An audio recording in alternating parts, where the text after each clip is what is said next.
Hello, everyone. Before we start, we just wanted to send our best wishes to Tom Lockyer. Some things are bigger than the sport and anything we talk about today. So we thought it's important to bring that up before we start because it is in the forefront of our minds and I'm sure in the forefront of your minds as well. And let's hope for the best news. I know you said last week they've sort of been finding the answers, but how many times do you need to actually come up with sort of solutions to games that you're actually creating for yourself through, pretty indifferent performances?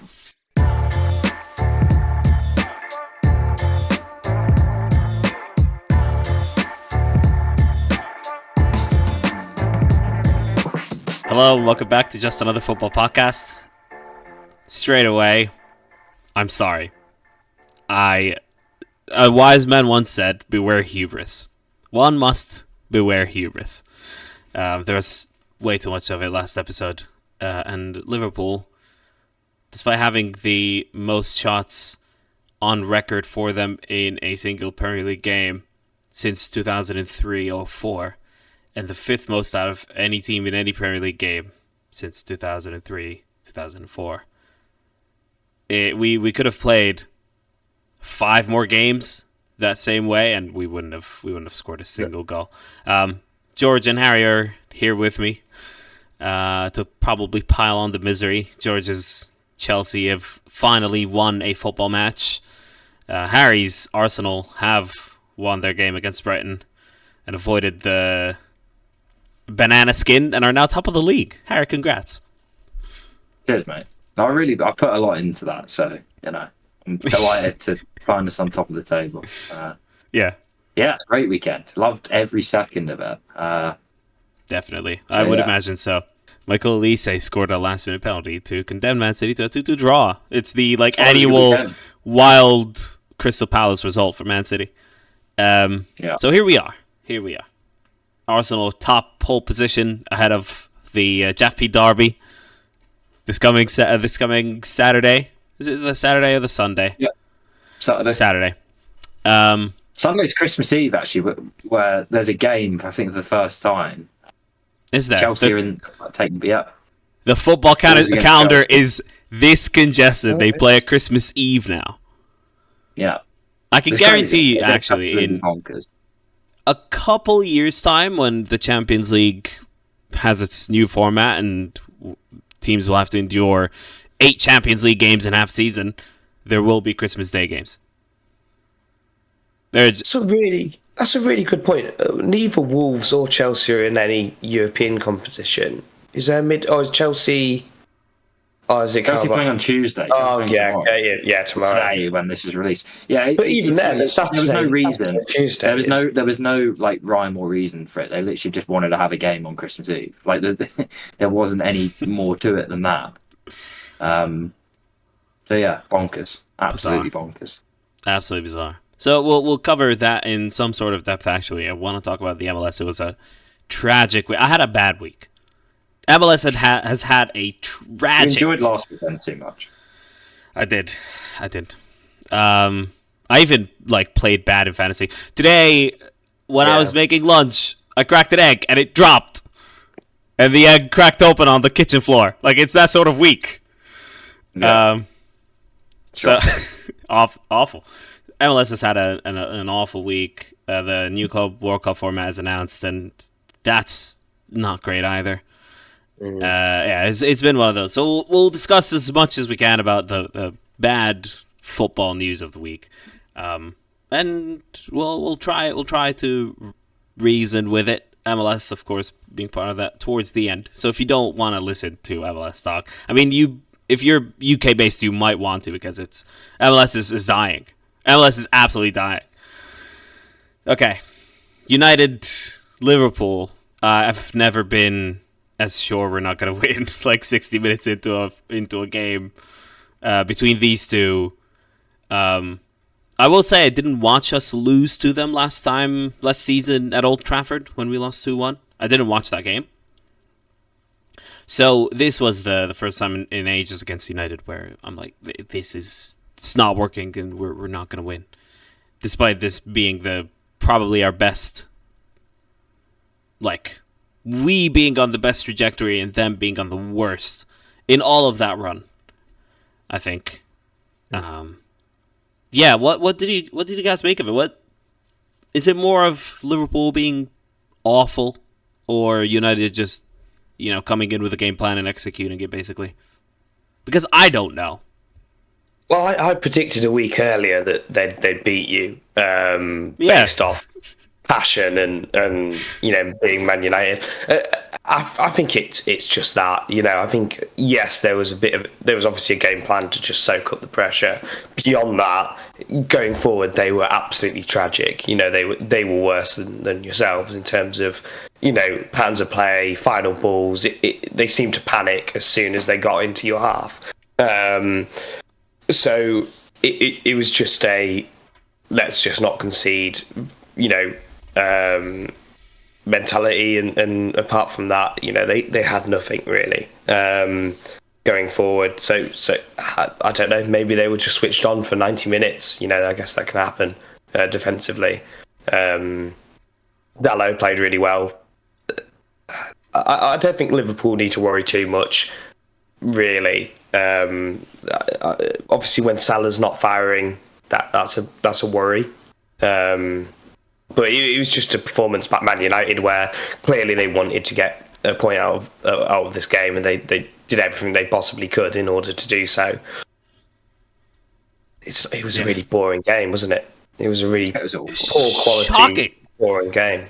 Dreadful. It was shocking. I just pulled up the shot map because I mentioned 34 shots, record breaker. But it's like the shot map on Understat is like the circle size demonstrates how big a chance it was, and it's just like loads of little dots. It's so funny. It's like, it's all like little tiny circles. Just we never really we just kept shooting from everywhere, didn't we? Like the best 3 chances came from a header from Van Dijk from a set piece in the first half. Yeah. Alexander-Arnold coming very, very close, but still a shot from a right back 18 yards out, 20 yards out. Cody Gakpo towards the end, I think, had a header from a set piece. Yeah, that's it. Joe Gomez had like a run on the right, hit it side netting. Joe Gomez has never scored a goal for us, and he's been there for 8-9 years. Never scored a goal in his career. Exactly. Never scored a goal ever. Joe Gomez, no. No, I heard that on the cover. I can't remember. It was a game, maybe a couple of games ago. They said it because he had a shot against someone. I think it's Sheffield United. He put one over the bar, and they're like, he's never scored ever in his career. So, yeah. Would have been a good time to break his duck. It would have been, yeah. Yeah, but I also think this game, and I don't think there's there's a lot to analyze here at all. It was just terrible. The Theme Parks of Us and the others trying to hit it from everywhere. We need a defensive mid. Wataru is not. If we are going to start with Wataru in defensive mid, he's a good player, not the level. It's just like that sometimes. Yeah. Sometimes it's just not the required level for a Premier League potentially title-winning side. So we kind of need that.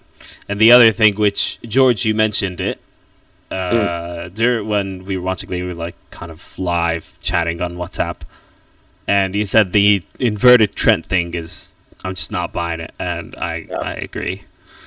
I said it 3 months ago, and it has worked since. We've always had that caveat, but I just there's something about it I just don't want to see anymore. Which is if you get a DM that is good at winning the ball and good at moving the ball forward, just like Fabinho. And I'm not entirely sure that'd be Andre from Fluminense. Fluminense playing right now in the Club World Cup semi-final. Does the job more than Endo. Yeah. Not a good thing. Harry, did you have anything else to say about this, or should we just move swiftly on? It's probably the worst game I've watched this season because, actually, yeah. Listen. United did what they had to do. But it really was if you sort of took the logo out the top of the screen, took the badge off the shirts, and said "Who are you watching here?" you just said one of the sort of bottom teams in the league, and they're going there to, try and steal a draw with a 0-0. And they did that, and you've got to give them credit for the way that they defended their box. But from an overall quality standpoint, it was absolutely tragic. It really was bad. And we've had some really good games this season. Some good games. We've seen some of the best teams in the league.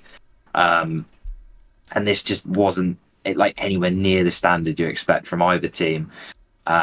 United, it's sort of more of a wider point, which is sort of for what they've spent, where they finished last season and the ambitions heading into this season.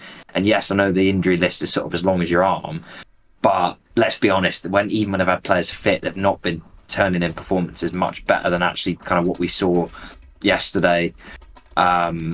Albeit they've obviously tried to go for it against other teams and just look really open. So you could clearly see they were playing to a spec. It was to sort of not lose the game, not to concede, for it not to get ugly, basically. They're kind of like it did last year.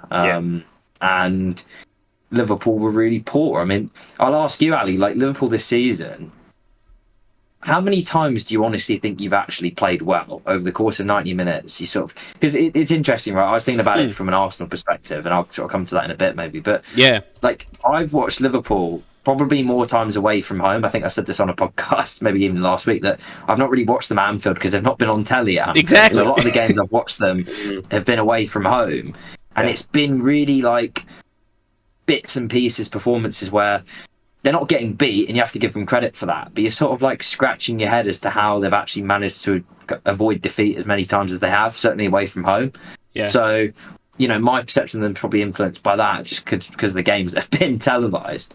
But whenever I've watched them, it's fits and starts. It's like the Palace game last week. It's sort of quite poor for large parts. It's a bit indifferent. A couple of changes, and maybe it comes to life for 5-10 minutes, and they've got enough quality. But the actual performances that I'm sort of watching, going into this game, we're going into this game week, top of the table, and I know you said last week they've sort of been finding the answers, but how many times do you need to actually come up with sort of solutions to games that you're actually creating for yourself through, pretty indifferent performances? That's the next question. So I'll let you answer the question. That's the next question. You are right, but I will say that the home performances were pretty unanimously comfortable wins. I was just as you were talking there, and I promise I was listening. I was just at the same time looking at the games we've played so far this season and trying to very quickly remember what kind of performances these were. And I look at all the certainly the home games, except Fulham, the 4-3 one, and all the home games were comfortable, apart from that one. The away games are where it's at. Chelsea, the first game of the season, I think, was a pretty good game from both sides. Yeah. And then we had the 2-1 win with 10 men against Newcastle. That was one of those that was, to me, the first instance of we have answers to. We found an answer here. This is very Great encouraging. Result. Yeah, exactly. It was a beautiful result. Despite me having questions about the way we set up tactically that game, and I did the video then of Trent being held back and stuff because of the inverted thing. Lost to one away at Tottenham. That's unique situation because the goal that was disallowed, and playing with 9 men. Brighton 2-2. That was a pretty good game for both sides. I didn't watch that actually that time. But you are right. You look at the away games, and a lot of them are on the edge or draws, or Luton 1-1 away. That game is going to be one of those where if we don't win the Premier League, Luton and Man United so far are the 2 games where come on. You had the chance there. But you're right. And we've only played 17 out of 38. More than half a season to go, and these instances will come up again. So it's just about how we cope with AFCON as well is going to be a huge one. What will we do in January? Because I do think we need to move a little bit in the transfer market, especially for an additional DM. we'll see. What are the dates for AFCON? Like, when does it finish? Like, it goes into February, doesn't it? It goes into February. I'm just gonna pull up the exact dates. AFCON starts January 13th and ends February 11th. Yeah, so I was thinking about it because I think we got Liverpool on the 10th or the 11th if it gets moved. So we need Egypt to do well, Ali, and then Salah. Yeah, I'm always conflicted on that one because I am Egyptian. If I fully support there, because I am Egyptian and Salah plays for Liverpool. Obviously, I want Egypt to do well, but if Egypt go out, it's like result. But then if Egypt do well, then Liverpool absolutely screwed. I read a stat today about like Darwin Nunez, Cody Gakpo, and Luis Diaz. It's like 3 combined goal contributions in the last 8 games. I don't know. If this current Liverpool is without Salah for a month, trouble. The attack looked good, but then if you take Salah out of it, how good does it really look? You're only as good as your weakest link sometimes. And I look at Liverpool and I think, well, it looks great with Salah there. But you take Salah out, and then who's next in, and you lose probably half your output at least. I mean, you can say that with any team. Like, take the best player out. Obviously, it's going to make a big impact. But I think there's a lot of talk of sort of Liverpool's attack being, fantastic and brilliant. Like, I think they've got a good attack. I don't think it is what it once was. I think you're comparing to sort of what is a generational front three that they had, and they're fine. They're good players, and I think most teams would take them. But I think the contribution you see from one player in that front three kind of heavily props it up. And as I say, like, it's going to be difficult for them in that period to cope without him. So depending on how far obviously Egypt go in the tournament, but yeah. It's not a disaster. Like, this result isn't a disaster at all. I think it's just a bit of a wake up call, because I think it's probably been coming. I mean, there's a few games recently that the result could have drawn to Fulham, could have even lost to Fulham, to be honest. Man City, like, good result, but wasn't a great performance. Kind of, again, like with a lot of those games, like, hung in the game and scored a good goal, and it's a good result. I don't know. Like, listen, I'm like reluctant to stick the knife into Liverpool because we're obviously playing them next week, and they're very capable of turning it on. Could backfire. I think it was, I think a lot of people thought that going into this they would roll Man United, and looking back, I think it probably said more about Man United, because you said something at the start about like sort of the trajectories both are on. Like, let's be clear, Liverpool they're not at the heights that they were. Certainly not in some of those periods where United went to Anfield and you just knew what the result was going to be straight away. Like, they have had the better of them with good reason. I think that at the minute they're a good side. They're one of a few that are obviously gunning for the league. But it probably said more about where Man United are at this point in time, that they were so heavily fancied that actually I think they've been better themselves. And as you say, maybe not been as kind of heavily favoured, because United haven't been as poor as they have been going into, or as they were going into this one. So it's not a disaster. It is what it is. We've had results like that. City have obviously had poor results. Like, you're going to drop points. Sterling lost once this season, so I wouldn't be going like losing too much sleep over it. You just got to move on. Yeah, it's a result that happens to any Premier League title contender. But I really thought this was just move it out of the way, carry on kind of thing. Yeah. We have the Carabao Cup quarterfinal coming up. Got the Arsenal game coming. About the run of Liverpool games without Salah, if presuming Egypt go all the way and win the thing, the last game Salah plays is on January 1st against Newcastle. And then you have January 21st. Oh, that's the game week.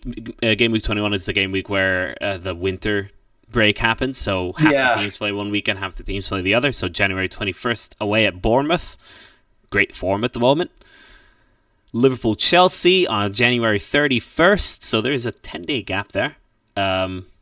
Probably there's maybe a Carabao Cup semi-final in there somewhere, or FA Cup obviously is gonna start as well.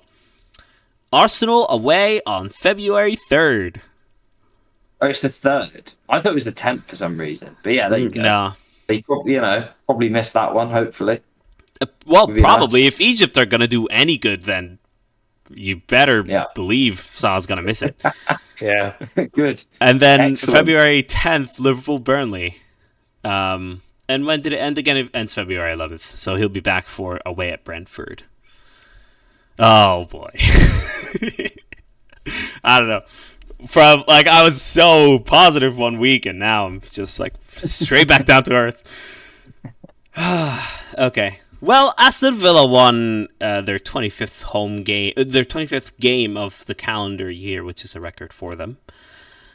Arsenal won against Brighton. Did you go into this one with any expectation that this could be a tricky situation, Harry? Yeah. Every time we play Brighton. Completely the opposite, though. It looked. I only watched highlights, but it was a phenomenal performance. I mean, the scoreline. Honestly, I was watching it, obviously, and I was thinking stuff Brighton have had a couple of heavy defeats this season. Villa beat them 6-1, I think. I was Villa can't have played better than this. There's absolutely no way they could have had as many chances as we had, dominated the game as much as we did. And Brighton give you a chance. Let's be clear, the way they play, when you turn the ball over, you can, you're 2 or 3 passes probably from a one-on-one.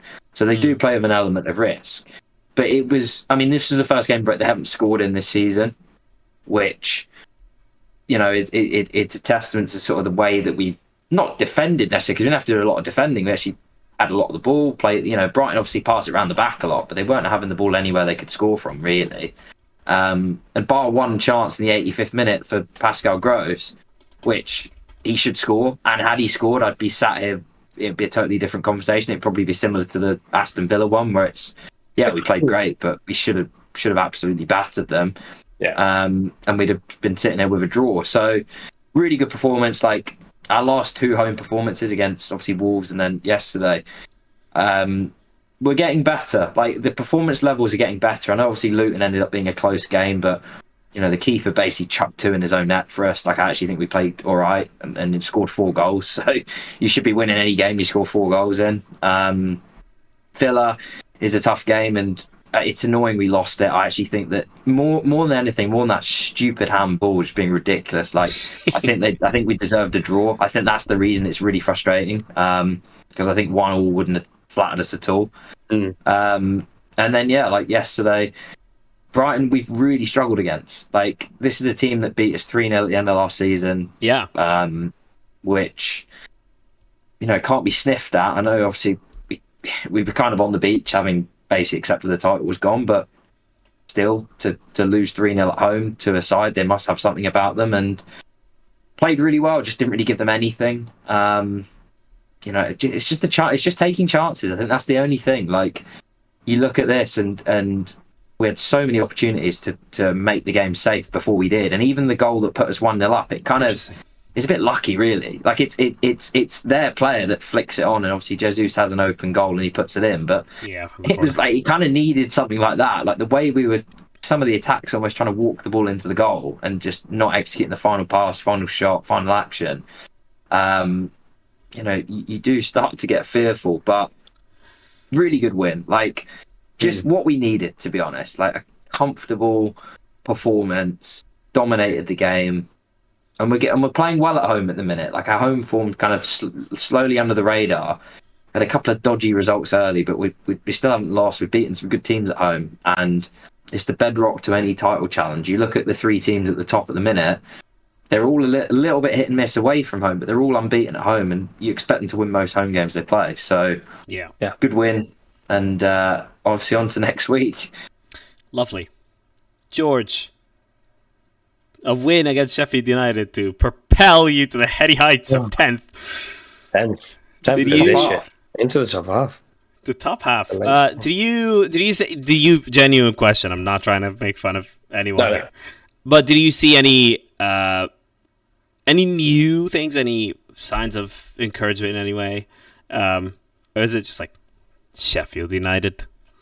Yeah, I think you've got to take it with a pinch of salt. Sheffield United are the worst team in the league. And I was going to say on Arsenal, I think this is one of the most competitive Premier Leagues ever, bar the bottom three. Everyone tipped, Everton to be poor. They've been really good. Nottingham Forest, despite not picking up many points. Wait. Let's give people credit here where it's due. Fergal did say mid-table. Is that 12? No, George said mid-table. George said mid-table. George said mid-table. Yeah. Even denying what Dyche was selling. I lapped it up, and but it's a tough league. Having said that, Sheffield United are really poor. So Chelsea, also Chelsea seem to go through these periods of we play well in one game, and then the next game, there's no firepower at all. I think a lot of teams have been struggling a lot with not looking convincing in front of goal, not having a talisman who's actually just going to put the ball into the back of the net. Positives being Cole Palmer, obviously, just keeping things linked at the moment. But I think he needs just a striker who's going to put goals in the back of the balls in the back of the net, score goals. Romelu Lukaku, I'm still saying it, would have been that person. He scored 7 in Serie A. He's doing really well. But we're actually swashbuckling tackle for a red card the other weekend. Yeah. But we're one of the teams that actually might benefit from the African Cup of Nations, because Jackson's leaving, and I know he scored another tap in. There's something about him I just can't. 6 goals. It's awful. It is 3 of which was it? Yeah, 3 of which against Tottenham. Ooh, terrible goals. Sheffield United, I guess he's in the right place at the back post, but yeah, it's not ideal. So hopefully Berger gets a good run of games there. We're not that interesting, to be honest, Chelsea, compared to the other teams. We could make a late surge for the Europa League, but that's not really where we're aiming after spending 1 billion in the recent transfer windows. And Mauricio Pochettino looking to spend more, obviously, in the winter. Oh, yeah, of course. Yeah, it's not enough. We've still got gaps in the team somehow. Where are the gaps, do you think? A striker, obviously, is a huge gap. I think we've got enough attacking midfielders, attacking forwards, but I'm just not convinced by them.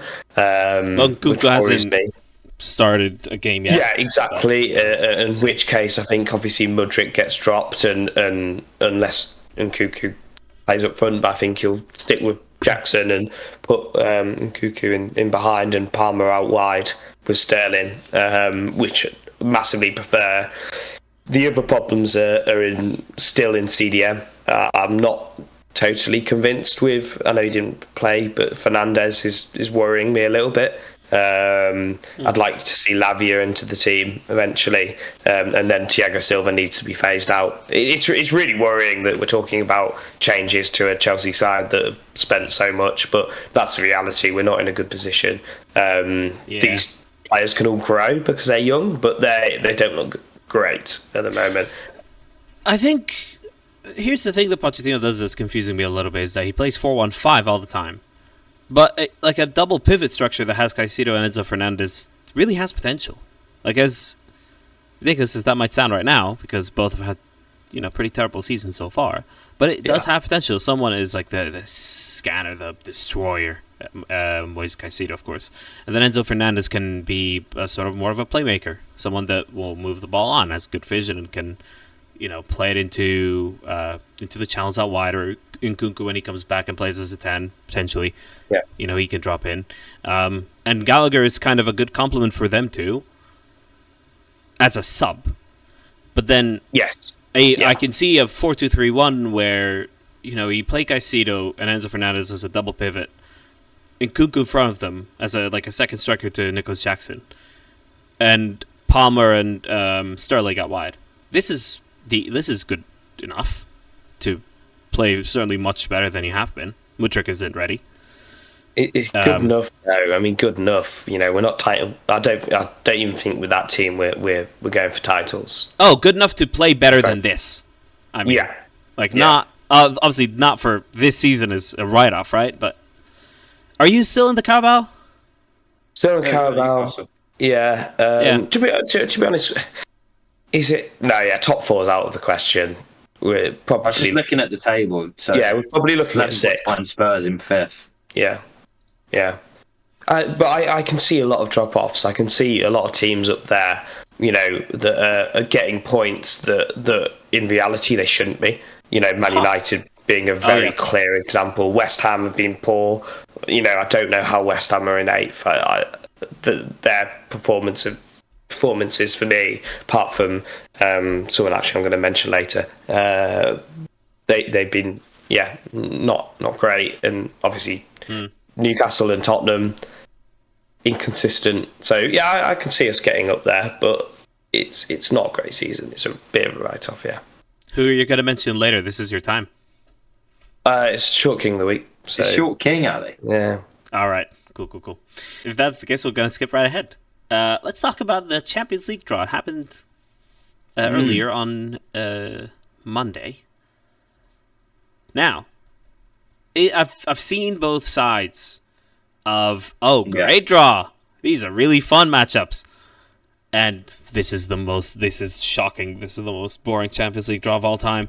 And I'm kind of, if it's a scale, I'm on the side where it's pretty underwhelming, to be honest. Yeah.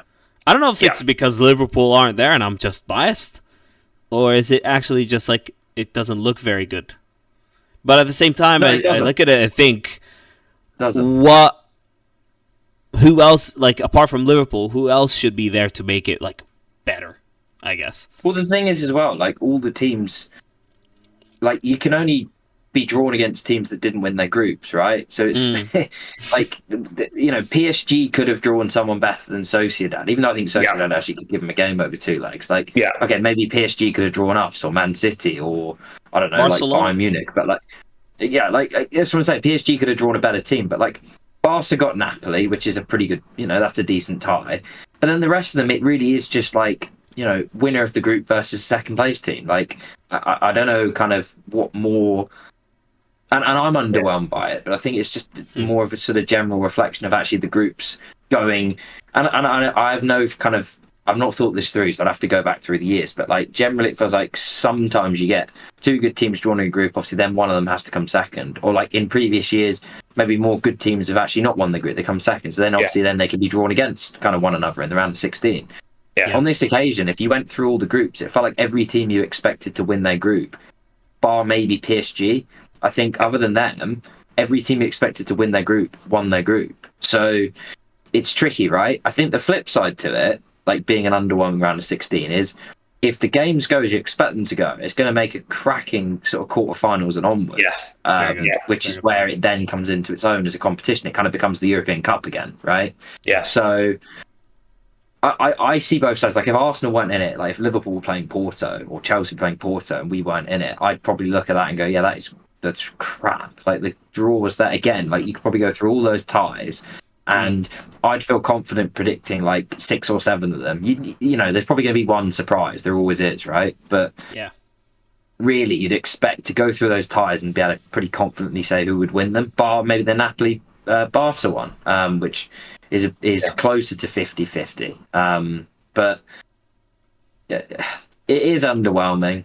But I think that, as I said, the flip side to it is it probably sets the competition up nicely, you know, in the stages where actually it comes into its own. So I do see both sides. I'm thrilled with our draw, to be honest, because I just thought that we got quite an easy group, really. It was very kind of Europa League vibes to it. Obviously took care of business there. And you're thinking, well, you're probably then going to draw one of the better teams, but no disrespect to Porto, but they were probably after Copenhagen and maybe someone like Lazio. I was looking at Porto and thinking I'd like to draw them. So pretty pleased with it. Obviously, Man City had to again like one up us. You know, we had an easy group; they had an even easier one. We get an easy round of 16 draw. They get an even easier round of 16 draw. I mean, Yet again. Some investigations into the brown envelopes need to be going on here, because this is just unbelievable what I'm seeing on a consistent basis. That they're Champions League draws. I mean, I know they had a tough run last year, to give them their credit, from sort of the quarters onwards, but someone put their round of 16 draws up on Twitter earlier. Yeah. I think they played Real Madrid one year. Other than that, it's like laughable. The teams they've come up against. But maybe that's what happens when you win your group. So, it was unsurprising. Let's just say that. Yeah. Year after year after year. But yeah, you actually make a cracking point about if the teams you expect to win, the quarterfinal is going to be great. And it gives you room for an upset, doesn't it? It gives you, if there's so many games where an upset is possible, i.e. Eindhoven can upset Dortmund. That would be good. I mean, we've seen Copenhagen, beat Man United, so can they ain't going to beat Man City, let me tell you. He's always on it. I think the upsets for me are going to be, I think Leipzig could do a job against Real Madrid, and Real Madrid have actually had another big injury. David Alba is out for the season with an ACL. Yeah. 4-1 against Villarreal, of course. Did they win all their group games, Real Madrid? Or did they end up drawing one? Like, they had a really good group stage. I don't really remember. Because John Terry was doing the draw, and I was like, he is definitely going to shaft us here. He's going to get us PSG. But then they asked him, like, what do you, who have you been impressed by? And he said, obviously, Real Madrid. I was like, well, of course he's going to say Real Madrid. But then it did get me looking at sort of how they'd gotten on, and they had a really good group stage. Like, I wasn't expecting it from them, to be honest. With the injuries they've got, they won all 6. So, like Real Madrid in the Champions League, difficult to look past them doing well. Yeah. I don't think they'll go out to Leipzig. Yeah. I think you're probably looking at like a PSG Sociedad, to be honest. Like, that's where I'd first be looking for an upset. Maybe Porto will do it. Well, that's my other point was going to be Porto's a horrible place to go. In terms of there and won 5-0 once. It's still. We could have won there. Someone put that up earlier. We could slip up away. I think we'll beat them at home. We've been very good at home in the Champions League. Conceded a goal. Yeah, I'd be very, very surprised if we don't lose the first leg like 2 or 3-0. I'd be pretty shocked if we didn't go through. Especially without the bloody away goals rule, which obviously since we were last in it, that's now gone. And that rule used to absolutely shaft us I think we never ever went through because of it, but we went out because of it maybe 3 or 4 times that I can think of. Just awful rule. Yeah, it is bad. We went to Porto like over the past 7 years, maybe 2 or 3 times. 3 times, I think, and just like swept the floor with them in Porto. So it's in my experiences. Well, not me personally. I haven't gone to Porto, of course, but in Liverpool's experience, it's not a horrible place to go at all. Chelsea like Porto. That's why they won the Champions League. Oh, definitely, yeah. So, yeah. Right. Moving on to the rest of the world, I suppose. UK listeners, I'm going to talk about MLS. And having talked about MLS before on this podcast, sometimes it's been like, there's a conference final coming up. Oh, look at what happened this week in MLS. Oh, look, I watched Lionel Messi play. This is not like this at all. This is the MLS having a truly shocking offseason. The offseason right after Lionel Messi comes through, and then Don Garber starts to play around and look at ways to grow the competition and, how can we benefit the game in this country, right, guys? If the Premier League clubs all drop out of the FA Cup and say, you know what, we're going to send our under-21s to play in the FA Cup, what's your reaction? Yeah, it'd be pretty... Yeah, I wouldn't be thrilled, to be honest. It's exactly what happened. So the MLS has dropped entirely out of the US Open Cup, and the MLS teams will send their next squads, their developmental squads, to play those games. So, what's the justification? John. Is it like a fixture congestion thing? Like, what's the actual? I don't understand the premise of this. MLS don't like over the past like couple of years. There've been like the threat of MLS aren't really interested in the U.S. Open Cup. U.S. Open Cup is the oldest tournament in American history, but the MLS don't like it. The MLS find it a bit of a waste of time, and find that it doesn't generate much attraction and isn't like marketed well and all of these things, which is, you know, nonsense, because finding an Open Cup game to watch is much easier than finding an MLS game to watch, because it's now on all behind a paywall on Apple TV, whereas the US Open Cup games are for free on Paramount Plus, on CBS, on a bunch of other YouTube, just the US Open Cup YouTube channel. So it's a lot easier to watch Open Cup games, and that was one of the concerns of MLS. It's not easy to watch. And then MLS created this pseudo tournament, the Leagues Cup, which is a tournament between MLS teams and Liga MX teams. So both leagues stop for a month in like July. And that's the tournament where Messi made his debut and won the tournament with Inter Miami. It's shit. It's absolute crap. The attendances aren't high. The attendances were only perceived as high because Messi played. So the games where Messi played, sellouts, obviously. But you go to a game, so it was groups of 3. Union hosted, I think it was Querétaro and Cholos or something like that. Tijuana. The game between Querétaro and Tijuana, I don't even remember if it was Querétaro, but the game between them two had like 500 fans in attendance. When we played the third place playoff, we obviously lost to Inter Miami 4-1 at home, and then we had to play a third place playoff because third place in the Leagues Cup goes to the Champions League. Runner-up in the MLS Cup, so the Western Conference champion or the Eastern Conference champion, whoever doesn't win, does not go. So LAFC are not in the Champions League despite going all the way to the final, winning their conference. We had about, I want to say, 7,000-8,000 in the stadium. We're a 20,000 seater, more or less.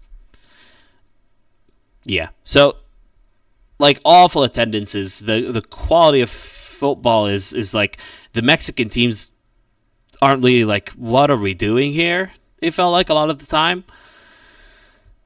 Yeah, it's just a crap tournament. And if Messi wasn't there, it would have completely flopped, and the MLS would have gone, you know what? You know, this project has probably failed, because they wouldn't have sold tickets.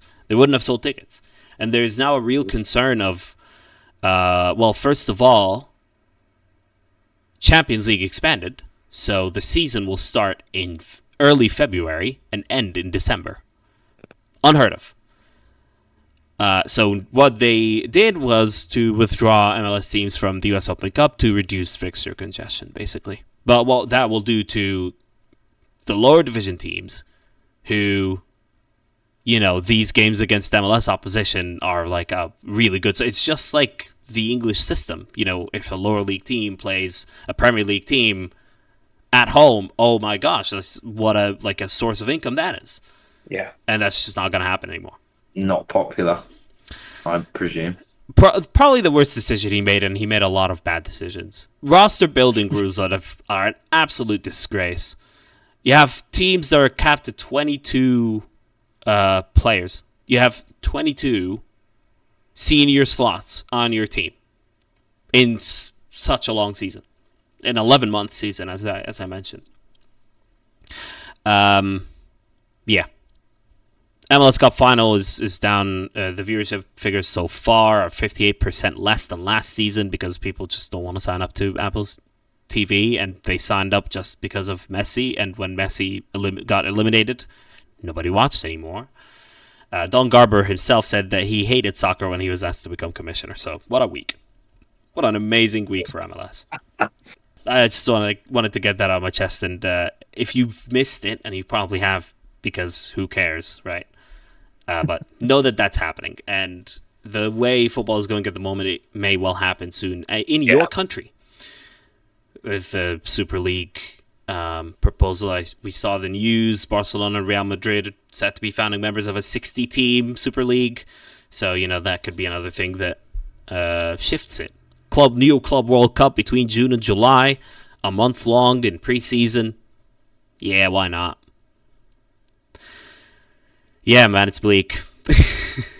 And that's it in terms of, like you said, these teams that are certainly sort of the big teams in whatever league it might be that go into these super leagues, even if they run alongside Champions Leagues or whatever it might be in terms of the future, whatever it might hold, they're just going to make a mockery of the FA Cup. It will become an under-21s tournament because, or whatever, Copa del Rey, whatever cup, whatever league. Just because fixtures won't allow them, or they'll perceive it as just a waste of time and a potential injury risk. So, it's dire times for football. Awful. We'll see. As someone that's looking to break into the industry, it's ominous. it's not looking good. Also, like one of the changes that MLS made is the referees will announce. It happened in the Women's World Cup. The referee will announce the decision that a VAR comes up with, like the NFL, stuff like that. And we increased TAM by $400,000. Woo! 400,000 money. Okay, let's make our short king of the week. And I don't actually have one, so you guys are gonna need to help me out with this one. I know. I think who George is gonna pick. I really hope I'm not getting exposed by. Oh, go on. How cool he actually is. No, I've just had a look because I think I know. Well, go for it because you did allude to it, so I'll let you have it. Mohamed Kudus. 5'9". I just looked. 5'9". Oh, amazing! That's it. Yep. Thank goodness. Yeah, he's actually probably someone we haven't mentioned enough. West Ham isn't really a club we talk about too often, but they seem to be in a bit of limbo. I speak to a West Ham fan quite a lot, and to be honest, he's not particularly happy with the style of football. He thinks they've been pretty dire and got results when they perhaps shouldn't have. But he's been sort of a diamond in the rough in terms of his actual technical quality and, both dribbling and shooting. He looks really good. I'd like him at Chelsea, to be honest. He's got a bit of intensity that Mudryk and Jackson and even Sterling and a lot of the time lacks. That I just want someone to break through and shoot, rather than slow the play down a lot of the time. So he's my short king of the week, and I think he deserves. I'd go with that.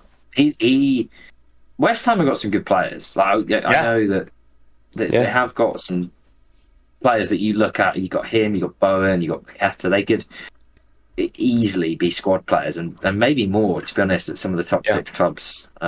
Still slightly confused by how they lost 5-0 to Fulham, but we moved. There was rumours of a virus going around. I mean, take these things with a pinch of salt, but it was it was completely out of the blue, to be honest. Such a poor result after beating Spurs. They've been on a decent run of form, obviously, then won last yesterday. So they're doing all right. I know what you're saying, George, but they're managing the schedule well. They're playing Thursday night football again, and they struggled last season with that. But as much as Rice is brilliant and I love him, they've done well at getting a few players in to sort of pad the squad out a bit, so they're less dependent on one or two. I go with that. He's a great player. Like, I would have taken him. You can see why Brighton were after him. There was a few clubs that were looking at him. So I don't think he'll be at West Ham very long if he carries on the way he's going.